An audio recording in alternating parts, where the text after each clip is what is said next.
بہت ساری دفعہ ہم یہ بات تو ریئلائز کر رہے ہوتے ہیں کہ ہم اپنے گولز اچیو نہیں کر پا رہے، لیکن یہ ریئلائز نہیں کرتے کہ اس کا سبب ہم خود ہی ہیں۔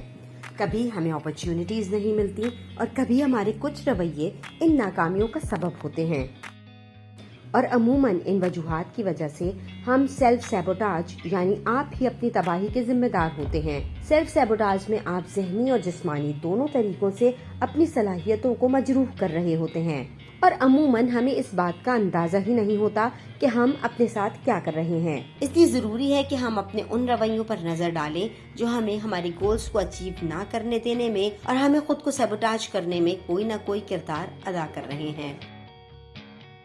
Number 1، you expect to be given things. آپ یہ امید کرتے ہیں کہ آپ کو چیزیں فراہم کر دی جائیں۔ ہم میں سے اکثر لوگ اپنے والدین کے ساتھ رہے ہوتے ہیں جنہوں نے ہماری ہر خواہش کو پورا کیا ہوتا ہے، لیکن حقیقی زندگی میں ایسا نہیں ہوتا۔ اپنے خوابوں، خواہشات اور اہداف کو پانے کے لیے ہمیں ان کے پیچھے جانا ہوتا ہے، ان کے حصول کے لیے مستقل کام کرنا ہوتا ہے۔ یہ خواب اچانک خود سے حقیقت نہیں بن جاتے، ان کو حاصل کرنے کا واحد راستہ مستقل محنت اور عقل مندی سے کام کرنا ہے۔ Number 2، you پروکریسٹینیٹ۔ آپ کا تاخیری رویہ۔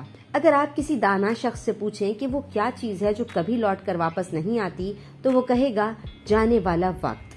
اور تاخیری رویہ وقت کا دشمن ہوتا ہے، جو اندازہ ہی نہیں کرنے دیتا کہ آپ کا کتنا وقت ضائع ہوا ہے۔ پروکریسٹینیشن آپ کی ساکھ کو بھی متاثر کرتی ہے۔ اگر آپ کے ساتھ کام کرنے والے اس بات کو جانتے ہیں کہ آپ کبھی ڈیڈ لائن میٹ نہیں کرتے، تو بہت ممکن ہے کہ وہ آپ کے ساتھ کام کرنے کو ترجیح نہ دیں، اور اس کے نتیجے میں دفتر میں آپ کی ساکھ متاثر ہو۔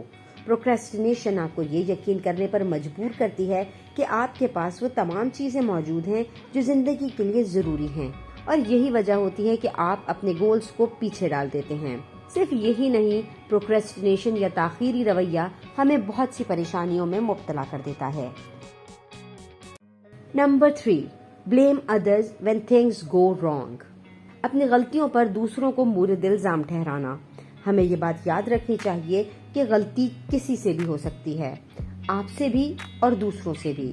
اگر آپ سے غلطی ہو جائے تو اسے قبول کرنا آپ کے ارد گرد والوں کو یہ بتاتا ہے کہ آپ اپنے عمل کی ذمہ داری قبول کرتے ہیں، اور اگر آپ اپنی غلطی تسلیم نہیں کرتے اور الزام دوسروں پر رکھتے ہیں تو دراصل آپ خود احتسابی میں ناکام رہتے ہیں اور خود کو اس غلطی سے سیکھنے اور آگے بڑھنے کے عمل سے روک رہے ہیں۔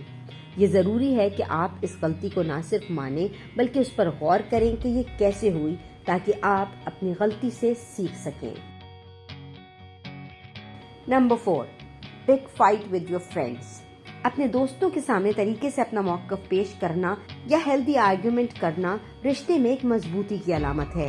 اپنے دوستوں کی ہر بات سے اتفاق کرنا ضروری نہیں، اور اختلاف رائے کا مقصد بھی ہرگز یہ نہیں کہ اس کے بعد دوستی ختم کر دیں گے، لیکن اگر آپ ہر موقع پر اپنے دوستوں کے ساتھ جھگڑا کرتے ہیں تو آپ کو اپنی یہ عادت بدلنی چاہیے، کیونکہ دوستوں کے ساتھ لڑائی آپ کو رسپیکٹ نہیں دے گی، اور آپ کا یہ ایٹیٹیوڈ آپ کو ان دوستوں سے دور کر دے گا، کیونکہ لوگ ایک ایسے شخص کے آس پاس نہیں رہنا چاہتے جو جھگڑے کا انتخاب کرتا ہے۔